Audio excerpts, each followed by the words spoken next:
For most people, the midnight shift is about quiet routine. For Daniel, a night security guard at the old Hemlock Creek Park, it was a welcome escape from the city's noise. The rustling leaves and distant hum of the highway were his only companions, until one Tuesday night. A sound drifted from the deepest part of the woods, a low, haunting whistle. It was a simple tune, but it carried a strange melancholy that settled deep in his bones. He brushed it off, a late-night walker, maybe a prankster. But then it happened again the next night, and the night after that. Always at 3:11 a.m., the same melody, the same time. It was as if someone wanted him to listen. The park, once a place of calm, now felt different. Every shadow seemed to stretch a little longer. Every gust of wind sounded like a whisper. The whistling wasn't just a sound anymore. It was a presence. During the day, Daniel couldn't shake the tune from his head. He started asking around, hoping for a logical explanation. Most people shrugged, but at a Greasy Spoon diner on the edge of town, he found something else. He mentioned the whistle to an old man nursing a cup of coffee. The man's face went pale, his hand trembling as he set his mug down. He leaned in, his voice barely a whisper. "You work at Hemlock Creek? At night?" Daniel nodded. The old man glanced around before continuing. "When you hear that whistling, son, you lock your door and you don't look outside. He only appears when someone watches." He told Daniel the local legend, a story parents used to scare their kids into coming home before dark. They called him the Whistling Man. A figure said to roam the woods during the witching hour, whistling the last tune he heard from his previous victim. The legend was simple and terrifying. If you see him, if you make eye contact, you'll never hear the sound again. Because he takes your breath, leaving you as silent as the grave. The old man's words were meant as a warning, but for Daniel, they became a challenge. The rational part of his brain screamed it was just a ghost story, but the part of him that was now terrified of 3:11 a.m. wasn't so sure. That night the air was thick and heavy.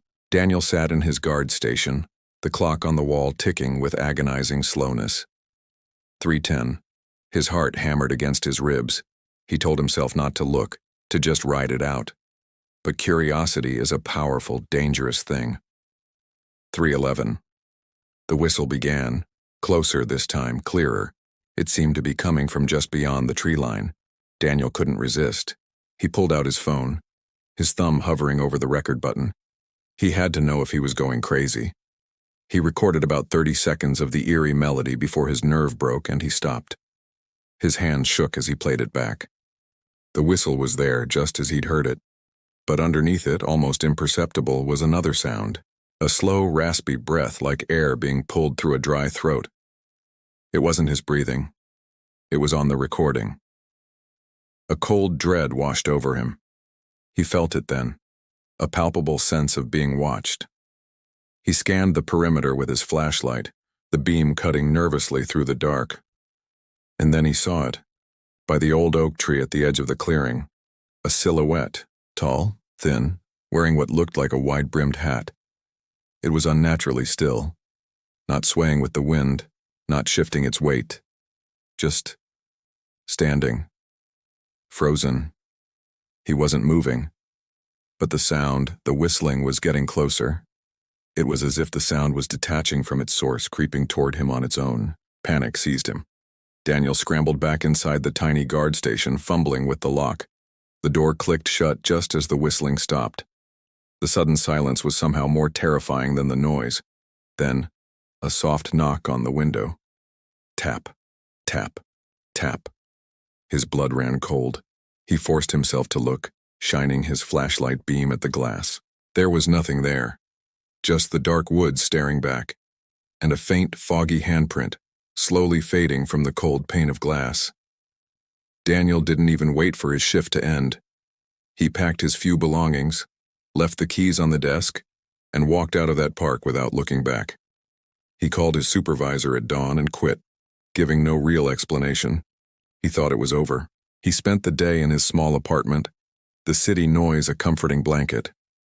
He tried to forget the whistle, the figure, the handprint. He thought that by leaving the park, He had left the nightmare behind.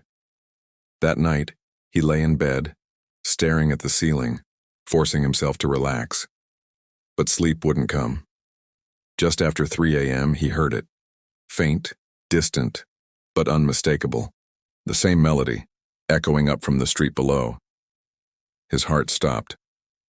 No, it couldn't be. It was impossible. He fought the urge, he really did. He squeezed his eyes shut, telling himself it was just his mind playing tricks on him. But the pull was too strong.